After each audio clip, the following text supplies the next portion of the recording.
next door neighbors seem to be mowing their lawn, and I have to record this, so hopefully it doesn't pick up too much of that. So sorry about any potential background noise. Okay, well, a big game came out this week. The highly anticipated Legend of Zelda Breath of the Wild. Now, Breath of the Wild has been in development for quite some time, and it just came out on the Wii U and Nintendo Switch. It currently has a 98 Metacritic score, which is among the highest rated games on Metacritic. I think that the original Ocarina of Time and a few other games are higher ranked at like 99, but this is the first time in a very long time that a new Nintendo game has been so close to a nearly perfect Metacritic score. So, fans are really happy about this. People have been waiting for this game for such a long time.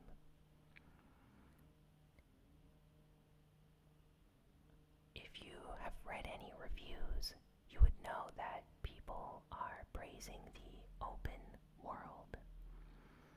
There seems to be a lot of variety and things to do. And unlike other open world games that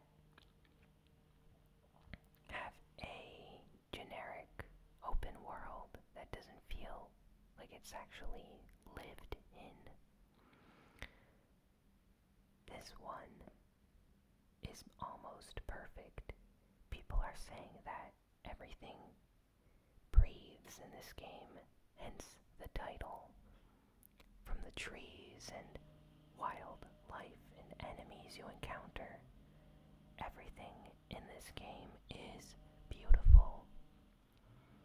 So, if you're a Zelda fan or a Nintendo fan, or just someone that's slightly interested in picking up this game, I suggest that you get it, because this is the first Zelda game in a very long time that strayed away from the traditional formula, and you can go anywhere you want to. The environment is completely explorable.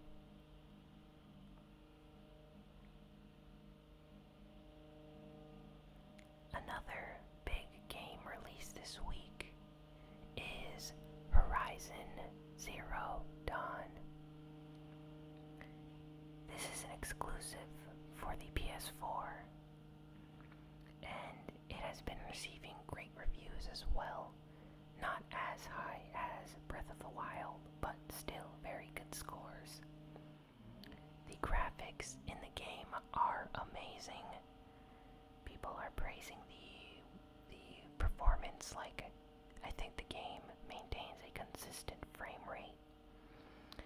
If you have a PS4 Pro, you are able to use HDR in order to view even more color and like detail in images and stuff. So it's really is a marvel on the system. People in reviews and stuff have been mentioning that Horizon Zero Dawn only took about $45 million to develop, which might seem very high, but that's actually below the average of what most AAA games cost to develop.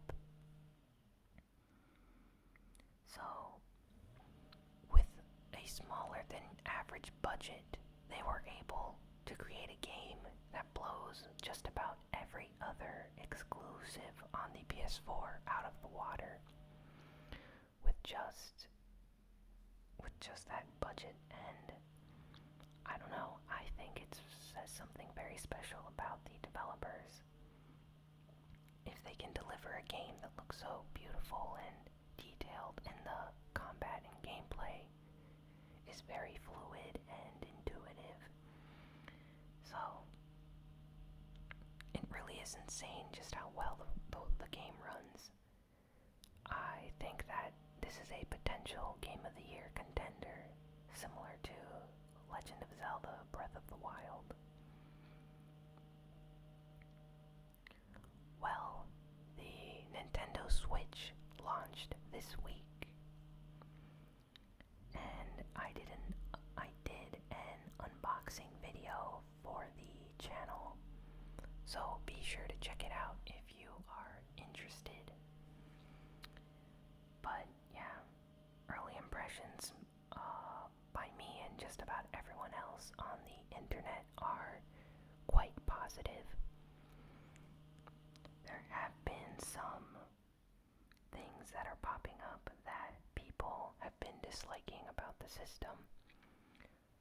One of them in particular is the fact that friend codes are back. In order to add friends or friend other people, you need to add their friend code, which is insane considering we are in 2017. But, yeah, Nintendo does this kind of thing every once in a while, and it's a little disappointing to see them not use the usernames for the Nintendo Switch. Instead, we have to use friend codes. There is some positive news, though. One thing that has been receiving a lot of praise from people, myself included, is the fact that the Nintendo Switch is completely region-free, even more than what people previously thought.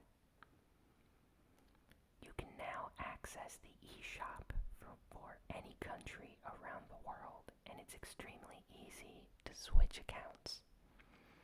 You can play games from just about any region, you can purchase games and play them on your Nintendo Switch. So this is really nice for, people that travel a lot, or people that like to import games, and people that maybe want to swap games with friends that they have in other countries. Like if you have a Japanese friend and you want to trade a game with him, you can now do that by either sending the game via mail, or maybe you can trade codes with one another and download the game. So, really nice that Nintendo is doing this.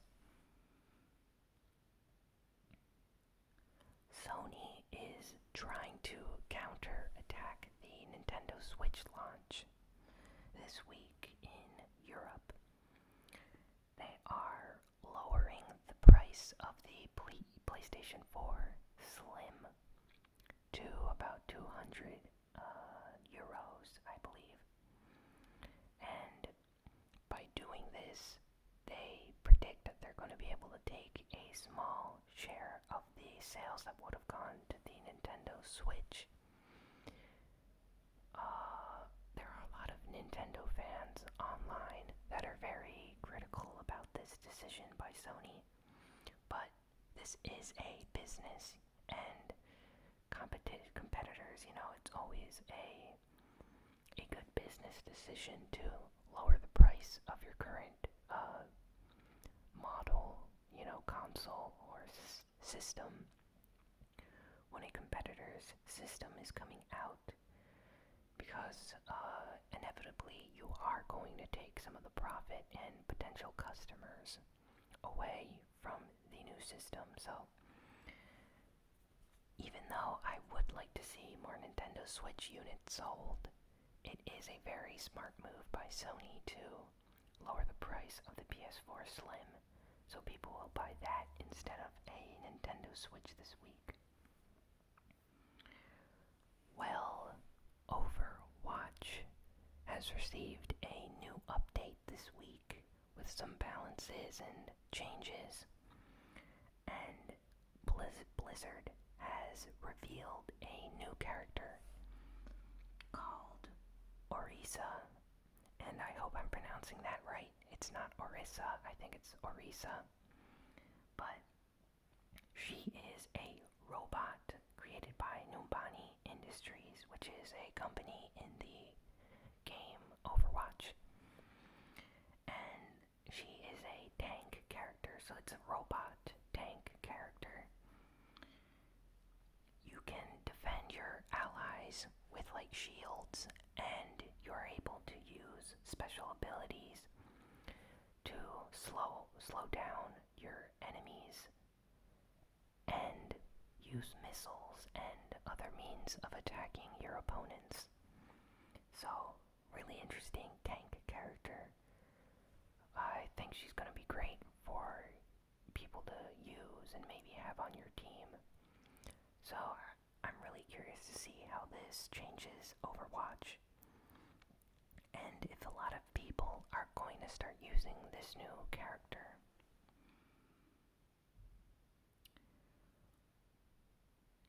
In other news, Sony has been booking a lot of E3 space for E3 this year. Now, last year, Sony, they rented out a huge area for their PlayStation VR demo units and stuff, but it seems like this year they're equally booking like something even larger than what they did last year. And people are speculating that they probably have a lot of unannounced games coming, either for the PSVR or PS4. So E3 this year is going to be amazing.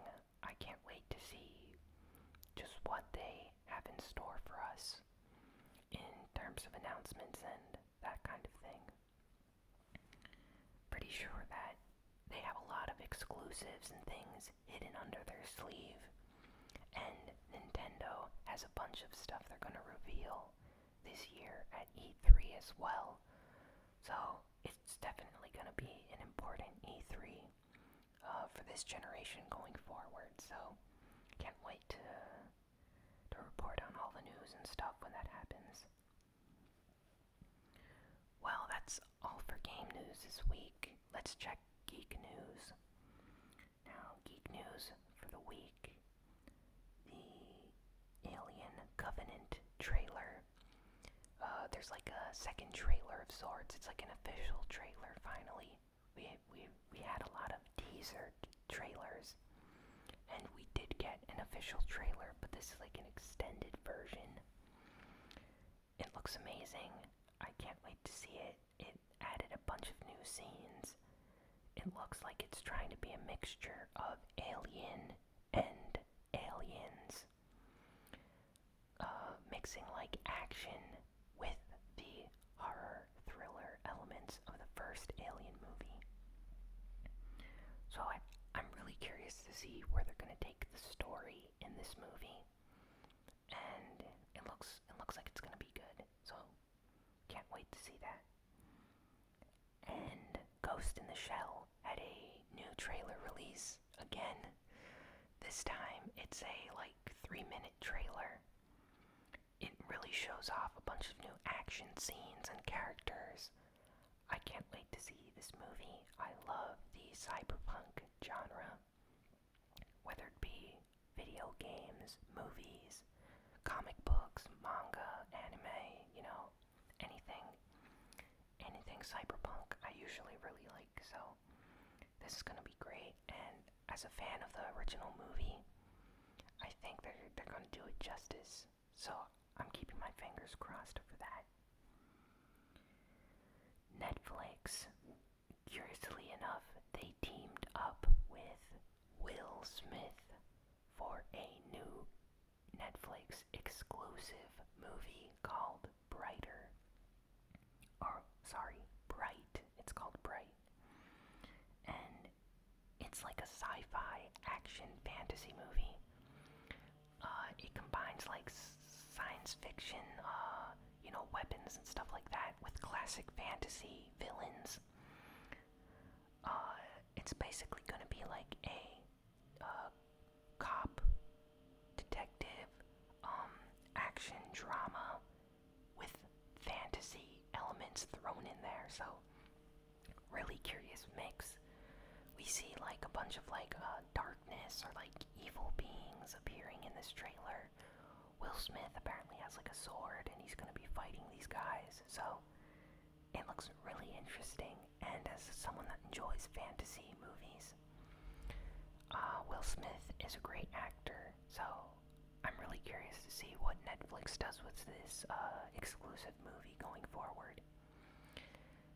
And if it does well, there have been talks about this movie spawning like a series, like they plan on making more movies after this one. So, yeah, that's gonna be something to look out for. Well, that's all for this week. Sorry for any background noise. I don't know if you can hear it right now. There was some earlier, but it did stop, so I hope it wasn't too annoying. Please tell me in the comments below what you thought of this episode. Complain if the background noise was too loud. And yeah, be sure to like, comment, share, and subscribe. Follow me on Twitter at ASMR Gaming News. And hopefully next week there will be no noise, background noise. And yeah, I'll see you all next week. So long.